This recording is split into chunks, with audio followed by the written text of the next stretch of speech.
Με ιδιαίτερη χαρά το Επιμελητήριο Κορινθίας φιλοξενεί την εκδήλωση που γίνεται από το Εθνικό Καποδιστριακό Πανεπιστήμιο Αθηνών.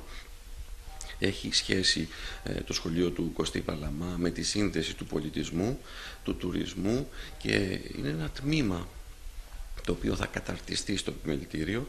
Θα πάρει ο κάθε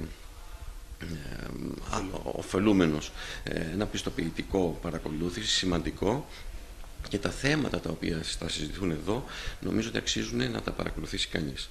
Είναι σημαντικά. Στο Επιμελητήριο ανταποκρίθηκε αμέσως μόλις ζητήσαμε και παρουσιάσαμε το πρόγραμμα. Αμέσως μας διέθεσε τους χώρους και είπε ότι προσφέρεται για τους Κορίνθιους και όχι μόνο η ευρύτερη περιοχή να διδαχτούν εδώ πέρα τα θέματα που έχουμε αναπτύξει για το λαϊκό πολιτισμό και τον τουρισμό από το Πανεπιστήμιο Αθηνών. Τα σχολεία του Κωστή Παλαμά είναι ένα μεγάλο πρόγραμμα. Θα επισκεφτούμε πάνω από 25 πόλεις σε όλη την Ελλάδα. Μία από αυτές τις πόλεις, η τέταρτη στη σειρά, ήταν η Κόρινθος. Έχουν προηγηθεί τον Ναύπλιο, η Τρίπολη την προηγούμενη εβδομάδα, τα Χανιά. Είναι ένα πρόγραμμα το οποίο συνδέουμε τον πολιτισμό, τον τουρισμό και την επικοινωνία.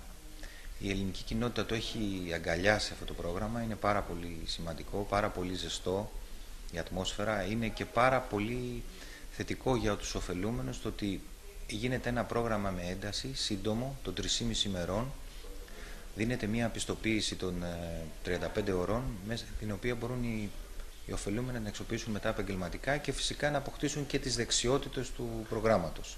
Το πρόγραμμα ξεκινάει σήμερα, το Σάββατο, 28 Φεβρουαρίου και ολοκληρώνεται την Τρίτη, 3 Μαρτίου στην Κόρινθο.